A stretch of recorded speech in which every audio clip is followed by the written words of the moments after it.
আসসালামু আলাইকুম, কেমন আছেন সবাই? দেখেন তো এটা কি, কম বেশি সবাই চিনেন। এটা হচ্ছে মিষ্টি কুমড়ার বিচি। অনেক মজার একটা জিনিস। মিষ্টি কুমড়া বিচি আপনারা কে কে ভাজা খেয়েছেন কমেন্টে জানাবেন। এটা আমার ননাসের হাতে অনেক মজা হয়। আজকে আমি ট্রাই করে দেখি কেমন হয় আমার হাতে, তাই আপনাদের সাথে শেয়ার করলাম। আমার বাচ্চারা, আমার হাজব্যান্ড অনেক পছন্দ করে।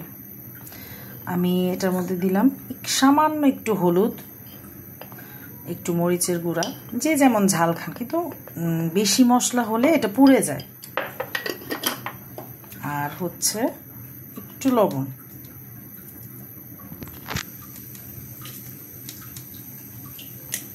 এই তো, শুধু একটু হলুদ, একটু মরিচের গুঁড়া আর একটু লবণ দিয়ে ভালো মতো এটা মাখিয়ে নিচ্ছি। এই যে মাখানো শেষ। এখন এটা আমি কিছুক্ষণ এভাবে রেখে দিব ম্যারিনেট হওয়ার জন্য। তারপর কিছুক্ষণ পর আমি ভাজবো। আপনাকে দেখাচ্ছি আপনাদেরকে আমি এটা কিভাবে ভাজতে হয়।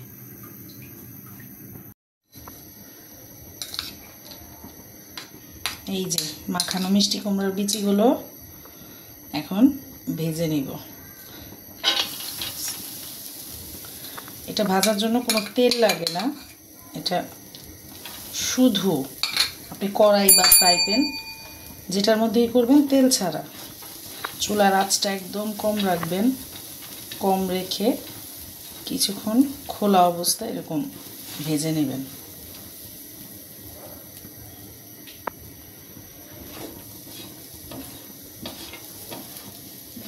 মশলার পরিমাণ একদম কম দিবেন, কারণ মশলা বেশি হলেই পুড়ে যায়। এখন আমি ঢাকনা দিয়ে ঢেকে রাখবো, কারণ এটা ফুটে ওঠে তো। ঢাকনা দিয়ে বেশি না, 5 মিনিটের মতো ঢাকনা দিয়ে রাখবো। তারপর ঢাকনা উঠিয়ে আবার একটু নাড়াচাড়া করে আবার ঢেকে রাখবো। এই যে 5 মিনিট পরে এখন দেখি কি অবস্থা। এই যে দেখেন, দেখছেন একদম ড্রাই হয়ে গেছে। আর কিছুক্ষণ চুলায় রাখবো, রেখে ভালো মতো ভাজা ভাজা হয়ে গেলে তারপর নামিয়ে ফেলবো।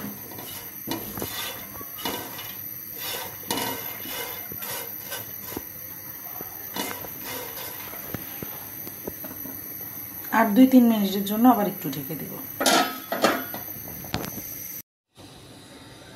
এই যে এখন ঢাকনাটা উঠালাম, শেষ। দেখেন এরকম যখন হয়ে যাবে,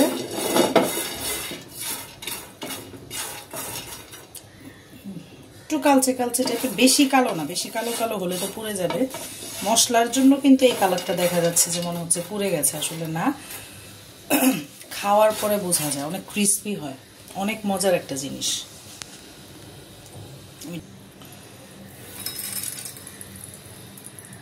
এই যে আমি ঢেলে দেখাচ্ছি, দেখেন আওয়াজ শুনেন, দেখেন কতটা ক্রিস্পি। এই যে মশলাগুলো কিন্তু পোড়া মনে করবেন না। এই যে ভাজা মশলাগুলো উপরে দিয়ে দিবেন।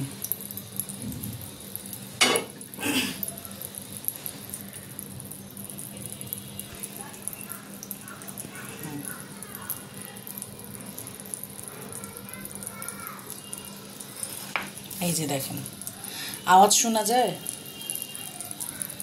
এটা ভাজার পরে কেন যেন একটা সুন্দর আওয়াজ হয়, অনেকক্ষণ যাবত এই আওয়াজটা থাকে। এখন আমি এটার মধ্যে যদি আপনারা চান, যার যার ভালো লাগে, একটু বিট লবণ দিয়ে দেবেন। আমি সামান্য পরিমাণে বিট লবণ দিয়ে দিলাম। এখন যদি এটা আপনাদের কাছে ভালো লাগে, আমার এই রেসিপিটা যদি ভালো লেগে থাকে,